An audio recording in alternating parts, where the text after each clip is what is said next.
ነበር። አራተኛ ቀኑን የያዘው በፋኖና በመንግስት ኃይሎች መካከል በእብነብሴ እየተካሄደ ያለው ውጊያ አሁንም እየቀጠለ ነው ተባለ። በፋኖ ኃይሎች እና በመንግስት ኃይሎች መካከል የሚደረገው ይህ ውጊያ ተጠናክሮ ቀጥሏል። ከባድ ኪሳራም አጋጥሟል ተብለዋል። በወሎ ያለው መከላከያም በፋኖ መከበቡ ታውቋል። በሁመራ አቅጣጫ የተከፈተው ጥቃት መመከቱና የህወሓት አርሚ 70 ማዕከል የነበረው ሸረሪና በቁጥጥር ስር መዋሉን መንግስት የገለጸ ቢሆንም ህወሓት በበኩሉ የተከፈተበትን ውጊያ መንግስት ላይ ከፍተኛ ኪሳራ ማድረሱንና በድሮን ጭምር መንግስትን መደብደቡ እየተገለጸ ነው። የማክሮ ኢኮኖሚ ማሻሻያው የዜጎችን ህይወት ማባባሱ ተገለጸ። የቀድሞው የዓለም ባንክ ፕሬዝዳንት ዴቪድ ማልፓስ የኢትዮጵያ የምንዛሬ ሪፎርም ድህነትን አባብሷል ሲሉ እርምጃውን ተችተዋል። ሰላም ጤና ስጥልን የየኔን ወዳጆች፣ እነዚህንና ሌሎች መረጃዎች በዝርዝር እንመለከታለን። ለቤቱ አዲስ የሆናችሁ ቻናሉን ላይክ፣ ሼር እና ሳብስክራይብ በማድረግ የደወል ምልክቷን በማብራት ሌሎች አዳዲስ መረጃዎች ቶሎ እንዲደርሷችሁ ቤተሰብ ሆኖ አሁን ወደ ዝርዝሩ እንለፍ።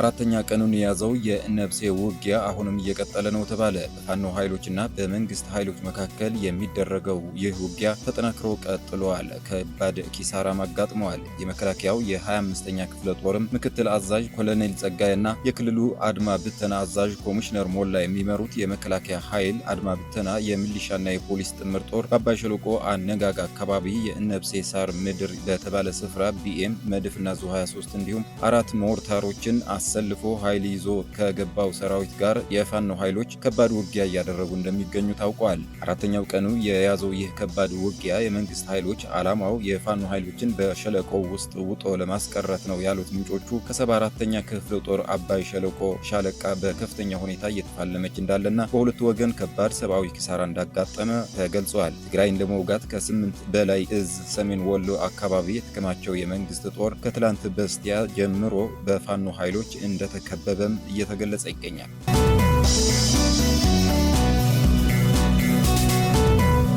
በሁመራ አቅጣጫ የተከፈተው ጥቃት መመከቱና የህወሓት አርሚ 70 ማዕከል የነበረው ሸረሪና በቁጥጥር ስር ማዋሉን መንግስት የገለጸ ቢሆንም ህወሓት በበኩሉ የተከፈተበትን ውጊያ መንግስት ላይ ከፍተኛ ኪሳራ ማድረሱንና በድሮን ጭምር መንግስትን መደብደቡ እየገለጸ ነው። የህወሓት ታጣቂዎች በሸረሪና ግንባር ሁመራን ለመቆጣጠር ያደረጉት እንቅስቃሴን ተከትሎ የመንግስት ኃይሎች በወሰዱት የተጠናከረ እርምጃ በትላንትናው ዕለት ከፍተኛ ሰብአዊና ቁሳዊ ኪሳራ ማድረሳቸውን ገልጸዋል። መንግስት በውጊያው አገኘሁት ያለው ዝርዝር ውጤትም የሰብአዊ ኪሳራና ምርኮ በተመለከተ በግንባሩ በተወሰደው እርምጃ በቡድኑ ታጣቂዎች ላይ ከባድ ኪሳራ ደርሷል ብለዋል። በዚህም የተገደሉ 777፣ የቆሰሉ 703፣ የተማረኩ አንድ የሻለቃ አዛዥን ጨምሮ 141 ታጣቂዎችና የተለያየ እርከን አመራሮችም ማርኪያለው ብለዋል። በቁጥጥር ስር የዋሉ የጦር መሳሪያዎች በውጊያው በርካታ የቡድኑ ከባድና ቀላል ትጥቆችም ተማርኳል ብለዋል። ከነዚህም የነፍስ ወከፍና ቀላል መሳሪያዎች 1347 ክላሽ፣ 54 ብሬን፣ 5 ስናይፐር፣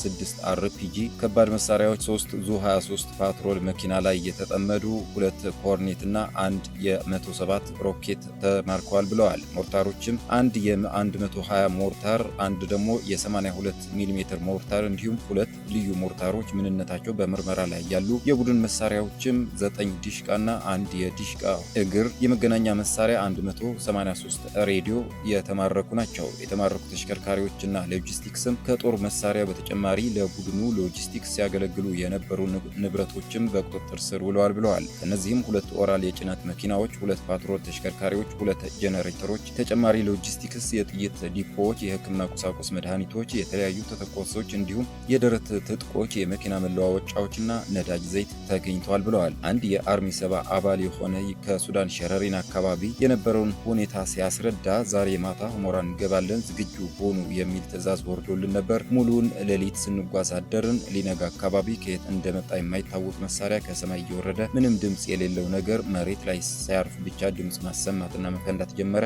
አዘጋጅተነው የነበረ ሜካናይዝድ ኃይላችንም አብዛኛው ተቃጥሎ እሳት ሲነድበት ብቻ ይታያል። እኛ እግረኞቹ ደግሞ የሜካናይዝድ ኃይላችን እየተደመሰሰ መሆኑን ስለተረዳድ ሁላችንም ተበታትነናል። ከኛ ጋር አንድ የሬዲዮ ኦፕሬተርና ጥቂት የሚያዝ የተጎዱ አሉ። ነገር ግን ካለቆቻችን የደረሳቸው የደረሳቸው ምንም አይነት መረጃ የለም። ለኢትዮጵያ መከላከያ ኃይል አልፎ ለመስጠት ከፊታችን የምናየው ሰራዊት የለም፣ ጨንቆናል ሲል ሁኔታውን ያስረዳል ይላሉ። በሌላ ዜና የሐራ መሬቱ ኃይል ወደ ደቡባዊ ዞን ለህወሓት ድጋፍ ለመስጠት የገባውን የሻዕቢያ 3 መካናይዝድ ጦር ያለምንም ኮሽታ በደፈጣ ውጊያ እንደደመሰሰው ተገልጿል። በህወሓት በኩል ትላንት የነበረው ውጊያ በሂላብ ቻይና ካምፕ፣ በሰረቋ እርጎዬ፣ ዋላዬ፣ በአብርሃ ጅራና ማይካድራ የነበረውን የመከላከያ ሰራዊት ወደ ሁመራና ትርካን እንዲንቀሳቀስ የተደረገ ሲሆን ንጋት ላይ በሸረሪና በመሸገው የህወሓት ሰራዊት ላይ የከባድ ብረት ድብደባ በማካሄድ ረፋድ ላይ በእግረኛ ሰራዊት አካባቢውን መቆጣጠር መጀመሩ ምንጮቹ ይገልጻሉ። በካምፑ የመሸገው የህወሓት ኃይል እስከ 5 ሰዓት በመከላከል ላይ ቆይቶ ከ5 ሰዓት በኋላ የጸረ ማጥቃት እርምጃ በመውሰድ ሰፊ ቦታዎችን መልሶ እንደተቆጣጠረ ለማወቅ ተችሏል። ሸረሪናም በህወሓት ኃይሎች እጅ እንዳለች ታውቋል። ውጊያው 10 ሰዓት ላይ የቆመ ሲሆን የመከላከያ ቁስለኞች በሁመራና በጎንደር እየታከሙ እንዳለም ታውቋል። ወደ ማይካድራ ተቆርጦ የቀረ የመንግስት ኃይል እንዳለና እስካሁን እንዳልተገኘም ታውቋል። የትርካን አየር ማረፊያ በከባድ መሳሪያ መደብደቡ የተገለጸ ሲሆን በማን እንደተደበደበ ግን እስካሁን የታወቀ ነገር የለም። ነገር ግን ትላንትናው ከኤርትራ ኃይሎችና ከመንግስት ኃይሎች የከባድ መሳሪያ ተኩስ ልውውጥ እንደነበረ ለማወቅ ተችለዋል። በውጊያው ድሮኖች በመንግስት ኃይሎች ላይ በአይነቱ ለየት ያለ ጉዳት ሲፈጽሙበት ውለዋልም ተብለዋል። ይህ በኢትዮጵያ ሰራዊት ያልተለመደ ክስተት ሰራዊት ላይ ድንጋጤ የፈጠረ ሲሆን ባለቤትነታቸው የኤርትራ መንግስት እንደሆነ የሚነገርላቸው ስትራቴጂካዊ በኢትዮጵያ ሰማይ ላይ እስከ 700 ኪሎ ሜትር ወታደራዊ ቅኝት ሲያደርጉ መቆየታቸው የሚወጡ መረጃዎች ያሳያሉ።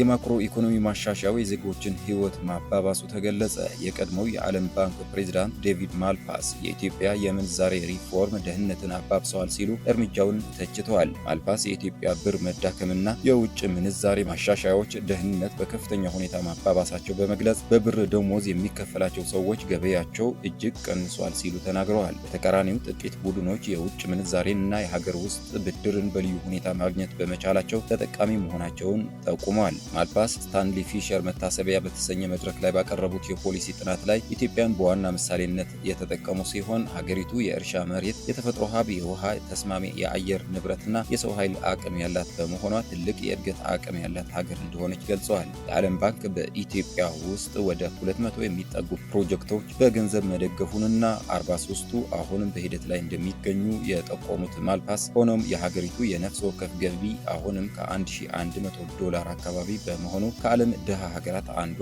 አድርጓታል ብለዋል። በአንጻሩ መንግስት ማሻሻያው የገበያ መረጋጋትን በመፍጠር ውድነትን እንዳሻሻለ በተደጋጋሚ ሲገልጽ ቆይቷል።